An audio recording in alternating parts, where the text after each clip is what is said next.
దేవుని నామానికి మహిమ కలుగును గాక. అందరూ క్షేమంగా ఉన్నారు కదా. నేటి దినపు వాగ్దానాన్ని మీ ముందుకు తీసుకురావడానికి ప్రభు సహాయం చేస్తూ ఉన్నారు. లూకాసు వార్త 19వ అధ్యాయం 26వ వాక్యం. ప్రతివానికిని ఇయ్యబడును.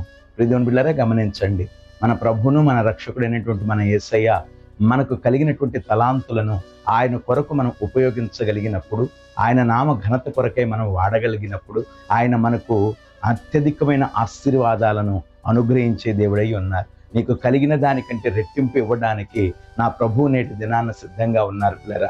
నిశ్చయంగా దేవుడు మనకు కలిగిన దానికంటే అధికంగా మనకు అనుగ్రహించాలి అంటే మనము కలిగిన వాటిని దేవుని కొరకు ఉపయోగించే వారమై ఉండాలి. మన బలమైన, మనకున్న ఆర్థిక బలమైన, లేక మనకున్న సమయమైన, మనకున్న ఆలోచన తలంపులైన, మన జ్ఞానమైన దేవుని కొరకు మనం ఉపయోగించగలిగినప్పుడు రెట్టింపు ఆశీర్వాదాలను దేవుడు అనుగ్రహించే దేవుడై ఉన్నారు. కానీ నేటి దినపు సమాజాన్ని మనం పరిశీలన చేసినట్లయితే కలిగిన వాటిని జాగ్రత్త పెట్టుకొని దాచుకునే వారే ఎక్కువయ్యారు. ఎందుకంటే అవి మరలా మనకు దొరుకుతాయో లేదో అన్నట్లుగా. ఒక మాట మీకు జ్ఞాపకం చేస్తాను పిల్లరా, నూతిలో ఉన్నటువంటి నీటిని తోడుతూ ఉంటే అవి ఊరడం ప్రారంభిస్తాయి. కానీ అలాగనే విడిచిపెడితే అవి ఏమాత్రము కూడా వాడకానికి కూడా ఉపయోగపడని నీరుగా మారిపోతుంది. కనుక నేటి దినాన నీకు కలిగినటువంటి ప్రతిదానిని దేవుని కొరకు ఉపయోగించటానికి నువ్వు ప్రయత్నం చేయగలిగితే నిశ్చయంగా దేవుడు రెట్టింపు ఆశీర్వాదాలను నేటి దినాన దేవుడు మనకు అనుగ్రహించే దేవుడై ఉన్నాడు. అట్టి కృపను పొందుట కొరకై మనల్ని మనం సిద్ధపరచుకుంటూ దేవుని మహిమ కొరకై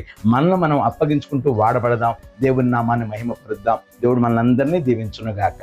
ఆమేన్.